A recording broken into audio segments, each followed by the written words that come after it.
The Human Heritage Armor questline has some differences for players who obtained the original Drakefire Amulet. Now we did this on stream. We did the questline. I didn't do the original back in vanilla. I was a noob back then. I played vanilla, but I didn't do this. And evidently, if you did do it, you got a slightly altered version of the Human Heritage Armor questline.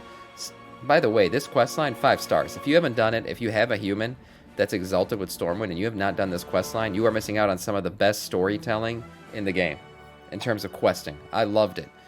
So the Human Heritage Armor questline was added in 10.0.7, heavily involving past confrontations between Stormwind and the forces of Onyxia. That's right. Then disguised as Lady Katrana Prestor.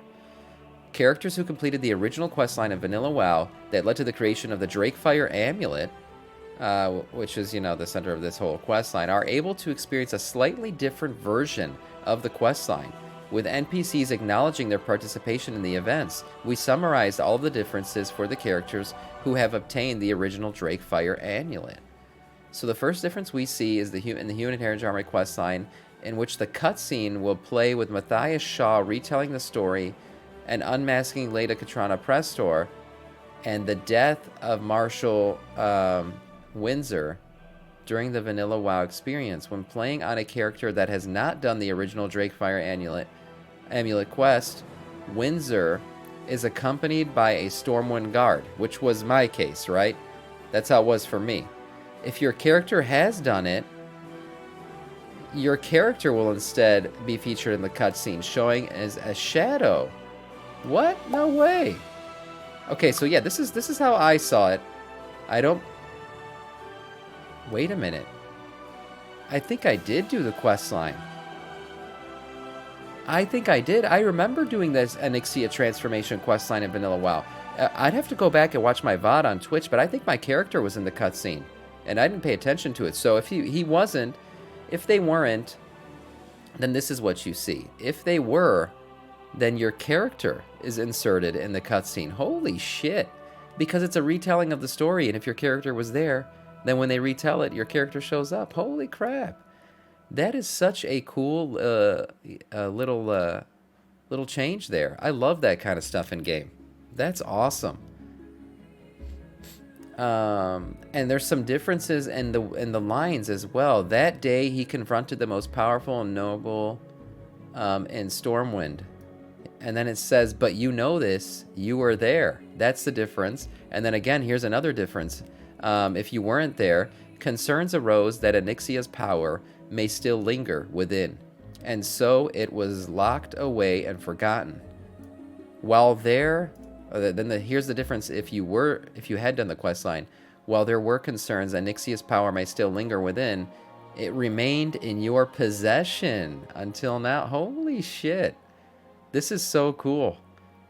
I mean, maybe I'm just like nerd tripping over this, but I love to see little customized differences in the game for players who've done certain things. Here's another difference with the dialogue with Matthias Shaw. But when Windsor arrived, this is if you didn't do it, but when Windsor arrived and in the confrontation, the amulet was shattered. But when you and Windsor arrived in the confrontation, that's amazing. The dragon's eye was reforged. This is if you didn't do it again. In the Drakefire Amulet, it was used to enter her lair, where she was finally defeated. Here's if you did do it. You reforged the dragon's eye into the Drakefire Amulet and used it to enter her lair, where you finally put an end to her. So badass. Really cool stuff. I love to see this. This is the final difference here. With this, Windsor's grave receives a small memorial. The grave now has a plaque that identifies as such, as well as proper lighting with candles and flowers, making Windsor's grave pretty noticeable after. Windsor's grave prior to the Human Heritage questline, and then after you do it. Oh, that's cool. That's cool. So this is for everyone, before you do the questline, and then after he has more recognition, because part of the questline was that he was like a forgotten hero. People had forgotten him. They kind of left him to the wayside, but after the questline and after being reminded of his sacrifice, it looks like the people of Stormwind, paid their respects to a hero, to a hero. Definitely a really cool quest line. Again, if you haven't done it, I've heard the orc one is great too. I watched some of it on Twitch on other people's streams because I don't have an orc. But if you have an orc or a human, do them because they are amazing. Really cool stuff.